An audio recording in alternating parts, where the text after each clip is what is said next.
বন্ধুরা, আজকে নিয়ে এসেছি গলদা চিংড়ি মালাইকারির রেসিপি নিয়ে। তো প্রথমে চিংড়িগুলোকে কেটে ভালো করে ধুয়ে, ভালো করে পরিষ্কার করে ধুয়ে বেছে লবণ হলুদ মাখিয়ে রেখে দেবো। আর আমি চিংড়ি মাছের সামনে দাঁড় দুটোকে নিয়েছি, ওটা আমার খেতে খুবই ভালো লাগে। তো চলো, এদিকে অল্প একটু সর্ষের তেল গরম করে চিংড়ি মাছগুলোকে হালকা করে ভেজে নেব। খুব বেশি ভাজার দরকার নেই, কারণ খুব বেশি ভাজলে চিংড়ি মাছগুলো খুব শক্ত হয়ে যায়, তার জন্য হালকা জাস্ট ভেজে নেব।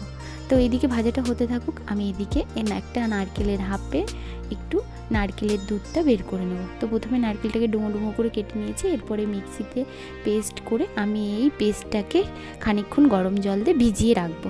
ভিজিয়ে তারপরে নারকেলের দুধটাকে বের করে নেব, তাহলে খুব ভালো বের হবে। তো এদিকে আমি কী মশলা করে নিয়েছি চলো দেখাই। এদিকে আদা, পেঁয়াজ, রসুন, লঙ্কা আর ধনে গুঁড়ো, জিরে গুঁড়ো, যেগুলো আমাদের রেগুলার মশলা, তো ভালো করে পেস্ট করে নিয়েছি। এদিকে দেখো চিংড়ি মাছ ভাজার পরে কড়াইয়ের ভেতরে তেলটা কেমন গাজা গাজা হয়ে গেছে। তো এর ভিতরে আমি ফোড়নে দিয়ে দিলাম গোটা গরম মশলা, জিরে, লঙ্কা আর তেজপাতা। তো এদিকে ফোড়নটা একটু ভাজা ভাজা হয়ে গেলে আমি এর ভিতরে মশলাটা দিয়ে দেবো। তো তেলটা গাজা গাজা হয়ে গেছে, এটাতে কোনো সমস্যা নেই, আস্তে আস্তে ঠিক হয়ে যাবে। তো মশলাটা দিয়ে আমি সামান্য হলুদ আর লবণ দিয়ে দিয়েছি। তো মশলাটা এদিকে ভাজা ভাজা হয়ে তেল ছাড়তে শুরু করেছে। আমি যে দুধটা বের করে রেখেছিলাম দেখো অনেকটাই বেরিয়েছে, আর কি ঘন। তো আমি এদিকে দুধটা এবার ঢেলে দিলাম, মশলাটা কষে গেলে দুধটা দিয়ে দেবো। তো দুধটা দিয়ে ভালো করে নাড়াচাড়া করে আমি একটু ফুটতে দেবো।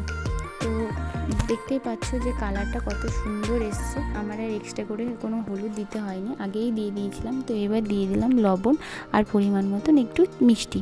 তো ঝোলটা যখনই টকবক করে ফুটে উঠবে তখনই আমি এর ভেতরে ভাজা মাছগুলো দিয়ে দেবো। ভাজা মাছগুলো দিয়ে একটু ভালো করে ফুটিয়ে নেব। তো ফোটানোর পরে আমি ওপর থেকে একটু ধনেপাতা কুচি দিয়ে দেবো আর গরম মশলা দিয়ে দেবো।